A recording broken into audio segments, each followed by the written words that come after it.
Hey everybody, one of my former students sent me a text last week. She now lives in Boston, and she had a question about bow distribution. And I told her to practice the Z bow technique to work on this. And she didn't know what I meant, and it surprised me because I thought I taught this to everybody. So I'm going to make this video for her, but I'll share it with everybody here. It's a simple little trick to drive your bow from one area to another in a way that doesn't stand out to anybody. So say I'm playing 3 notes in a row. Say I'll do all 3 in the middle third, and hopefully they all sound like the same volume. Now, what if you had to start in the lower part of the bow and end up at the tip?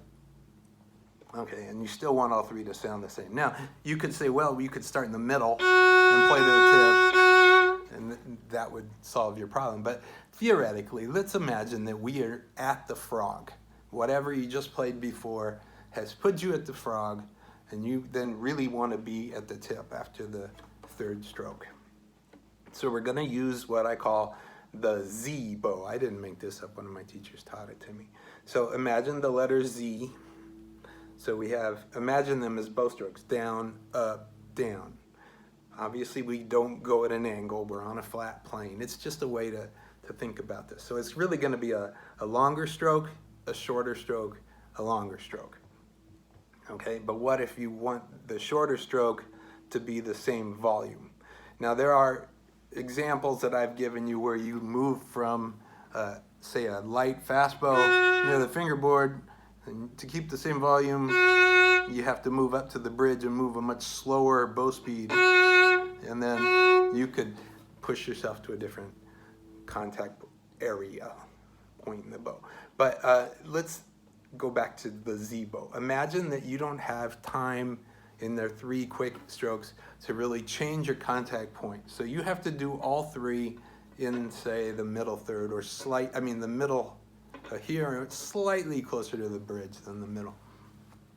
So what we're going to do is I'm going to do the first one faster, and then when I do the slower one, I'm going to just add a little bit of weight. It's like this thumb goes up, index finger goes down, and by doing that it makes the stick go down into the hair.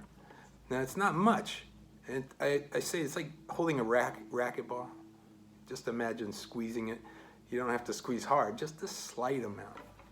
Just a nice, subtle change in feel. So I'm going to float my bow here, I'm going to add a little weight here, and then I'll float it again. So more speed, relaxed, weight, and then I'll do the opposite.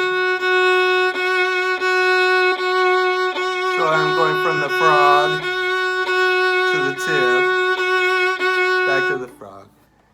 It's worth practicing. You want to try and make it, sound pretty smooth and even, so that it helps you determine where you want to be and get there, instead of being stuck somewhere you don't want to be. So that's just a simple little trick. There are so many for bow distribution, but this is one that I wanted my student to see, and it was easier to make the video than to write it all out in a text. So hope everybody's doing great, and I'll see you later. Bye.